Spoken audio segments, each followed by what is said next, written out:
వైఎస్ఆర్సీపీ స్థాపించి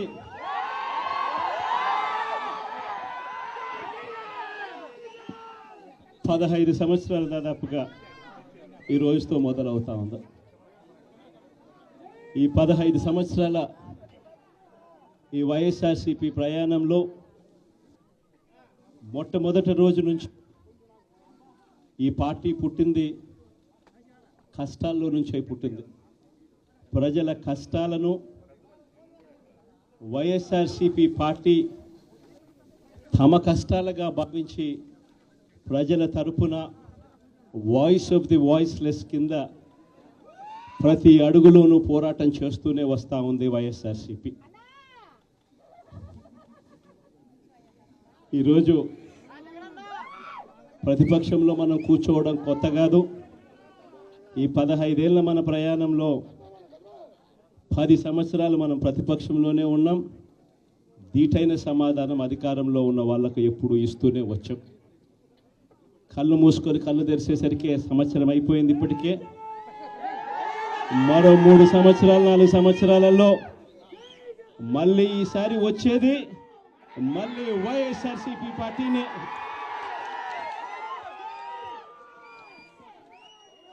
ఈరోజు వైఎస్ఆర్సీపీకి సంబంధించిన ప్రతి కార్యకర్త కూడా గ్రామంలో ఉన్న ఏ ఇంటికైనా కూడా వెళ్ళొచ్చు. ఏ పేదవాడింటికైనా కూడా వైఎస్ఆర్సీపీ కార్యకర్త సగర్వంగా తలెత్తుకొని కాలర్ ఎగిరేసుకొని వెళ్ళే పరిస్థితి వైఎస్ఆర్సీపీకి సంబంధించిన కార్యకర్తలకు ప్రతి ఒక్కరికి ఉంది. ఏ ఇంట్లోకి వెళ్ళినా కూడా వైఎస్ఆర్సీపీ కార్యకర్తను చూసినప్పుడు ఆ ఇంట్లో నుంచి వచ్చే ప్రతి అక్క, ప్రతి చెల్లెమ్మ, ప్రతి అన్న, ప్రతి తమ్ముడు, ప్రతి సోదరుడు, ప్రతి రైతన్న, ప్రతి అవ్వ కూడా వైఎస్ఆర్సీపీ కార్యకర్తను చూసినప్పుడు చిక్కటి చిరునవ్వుతోనే పలకరిస్తుంది. కారణం వైఎస్ఆర్సీపీ ఏదైనా కూడా చెప్పిందంటే చేస్తుంది అన్న నమ్మకం ఈరోజు ప్రతి ఇంట్లో కూడా ఉంది. కాబట్టి ఈరోజు అటువంటి పరిస్థితుల మధ్య ఈరోజు యాదృచ్ఛికంగా విద్యా దీవెన, వసతి దీవెనకు సంబంధించి పిల్లలకు సంబంధించిన అన్యాయాలకు సంబంధించిన జరుగుతూ ఉన్న అన్యాయాలకు సంబంధించిన విషయాల మీద ఈరోజు యాదృచ్ఛికంగా ప్రొటెస్ట్ కార్యక్రమం కూడా జరుగుతూ ఉంది. ఈ కూటమి ప్రభుత్వం వచ్చి దాదాపుగా 10 నెలలుగా వస్తూ ఉంది. ఈ 10 నెలల కాలంలో ఎన్నికల వేళ వాళ్ళు చెప్పిన సూపర్ 6లు, సూపర్ 7లు అన్నీ గాలికి ఎగిరిపోయాయి. వ్యవస్థలన్నీ కూడా చదువులు కానీ, వైద్యం కానీ, గవర్నెన్స్ కానీ, వ్యవసాయం కానీ ఏది చూసుకున్నా కూడా వ్యవస్థలన్నీ కూడా నిర్వీర్యమైపోయిన పరిస్థితులు కనిపిస్తూ ఉన్నాయి. ఈరోజు పిల్లలకు సంబంధించిన ఫీజులకు సంబంధించిన బకాయిలు కూడా సంవత్సర కాలంలో ఫీజు రీయింబర్స్మెంట్కు కావాల్సింది ఒక్కొక్క క్వార్టర్కు 700 కోట్ల రూపాయలు చొప్పున సంవత్సరానికి 2800 కోట్ల రూపాయలు విద్యా దీవెన కింద 4 క్వార్టర్లకు సంబంధించిన కేటాయింపులు చేయాలి. అంటే 2800 కోట్లు. వసతి దీవెన కింద ప్రతి ఏడాది ఏప్రిల్ మాసం వచ్చేసరికి 1100 కోట్ల రూపాయలు కేటాయింపులు చేయాలి. అంటే గత ఏడాది ఈ 1100 కోట్లు, 2800 కోట్లు, ఈ రెండింటికి సంబంధించి 3900 కోట్ల రూపాయలకు కేటాయింపులు చేసి ఖర్చు చేసి పిల్లల చదువులను ప్రోత్సహించాల్సిన పరిస్థితిలో ఈ ప్రభుత్వం చేసింది ఏమిటి అనంటే కేవలం 700 కోట్ల రూపాయలు మాత్రమే ఇచ్చి చేతులు దులుపుకున్న పరిస్థితులు. అంటే 3200 కోట్ల రూపాయలకు సంబంధించిన బకాయిలు పెండింగ్లో పెట్టారు.